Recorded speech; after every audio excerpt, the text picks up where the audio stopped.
আমরা দীর্ঘমেয়াদী থাকবো এবং আমরা চাইবো বিপিএল যতদিন আছে নোয়াখালী ততদিন থাকুক ইনশাল্লাহ। আমি আসলে লন্ডনে লাস্ট 3 বছর হলো নোয়াখালী ডিস্ট্রিক্ট কাপ হয় ওখানে আপনার ওখানে আমি নোয়াখালীর নামে টিম পৃষ্ঠপোষক বলা যেতে পারে। আমি যখন আমার ওখানকার ম্যানেজমেন্টের সাথে আলাপ করি ওদের স্বপ্ন যে হচ্ছে বিপিএল অংশগ্রহণ, সেই সূত্র ধরে আমি এবার কয়েকজনের সাথে আলাপ করে আমি একটা সিদ্ধান্ত নেই যে বিপিএলে কীভাবে নোয়াখালী অংশগ্রহণ করা যায়।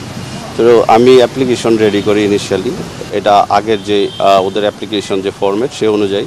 তো অ্যাপ্লিকেশনটা নিয়ে আজকে এখানে আসার পরে ওনারা আনঅফিসিয়ালি এটা অ্যাকসেপ্ট করে চেয়ারম্যান সাহেব। উনি পরবর্তীতে আমাদেরকে জানায় যে হচ্ছে ওনাদের ফিউচার একটা বোর্ড মিটিং আছে, ওই বোর্ড মিটিংয়ে সিদ্ধান্ত আসবে হচ্ছে এই নতুন করে ফ্র্যাঞ্চাইজি ওনারা নিবে কিনা এবং নিলেও কী কী ফার্দার ডকুমেন্টেশন ওনাদের দরকার সেগুলো ওনারা আমাদের জানাবে। এবং আমরা আমাদের দিক থেকে মোটামুটি ফুললি প্রিপেয়ার্ড এবং রেডি।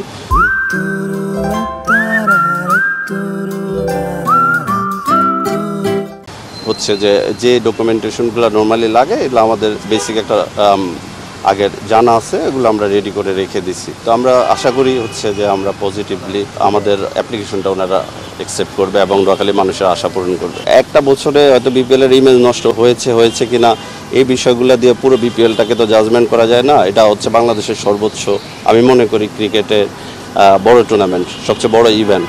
আপনার বিসিবির মতামত আমরা প্রকাশ করতে পারি এবং এর কারণে বিপিএলে যদি ভবিষ্যতে আরেকটু ডেভেলপ হয় সেটাও তো আমাদের মিনিমাম একটা সাকসেস আমরা হয়তো বা মনে করব। নোয়াখালী তো আপনারা সবাই জানেন এটা ইটস এ ব্যান্ড।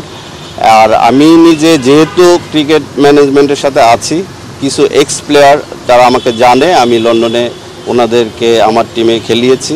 আমরা দীর্ঘমেয়াদী থাকবো এবং আমরা চাইবো বিপিএল যতদিন আছে নোয়াখালী ততদিন থাকুক ইনশাল্লাহ। আমরা হয়তো চেষ্টা করে যাব বাংলাদেশের সর্বোচ্চ যারা প্লেয়ার আছে তাদের সবার সাথে আমরা কমিউনিকেট করব, যদি সুযোগ সুবিধা এবং আইনগত কোনো বাধ্যবাধকতা না থাকে যে কেউ আসতে পারে।